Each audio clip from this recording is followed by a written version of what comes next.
నందమూరి బాలకృష్ణ సినీ ప్రయాణంలో 50 వసంతాలు పూర్తి చేసుకున్న అరుదైన సందర్భంగా సూపర్ స్టార్ రజనీకాంత్ ఆయనపై ప్రశంసల వర్షం కురిపించారు. బాలకృష్ణ ఒక పాజిటివ్ శక్తి అని, ఆయన ఉన్న చోట సంతోషం, నవ్వులు వెల్లువిరుస్తాయని కొనియాడారు.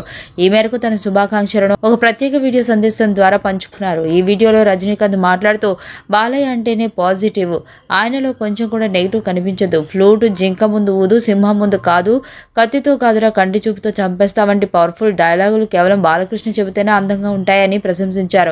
బాలకృష్ణకు పోటీ మరెవరూ కాదని, ఆయనకు ఆయనే పోటీ అని రజనీకాంత్ ఆసక్తికర వ్యాఖ్యలు చేశారు. బాలకృష్ణ సినిమా వస్తుందంటే కేవలం ఆయన అభిమానులే కాకుండా సాధారణ ప్రేక్షకులు కూడా థియేటర్కు వస్తారని, అదే ఆయనకున్న బలమని తెలిపారు. సినిమా పరిశ్రమలోకి వచ్చి 50 ఏళ్లు పూర్తి చేసుకోవడం గొప్ప విషయం. ఇందుకు నా హృదయపూర్వక అభినందనలు. ఆయన మరో 25 ఏళ్లు ఇలానే నటిస్తూ 75 ఏళ్ల మైలురాయిని కూడా అందుకోవాలి. సంతోషంగా ఉండాలి. లవ్ యూ బాలయ్య అంటూ రజనీకాంత్ తన సందేశాన్ని ముగించారు. ప్రస్తుతం ఈ వీడియో సోషల్ మీడియాలో వైరల్ అవుతుంది.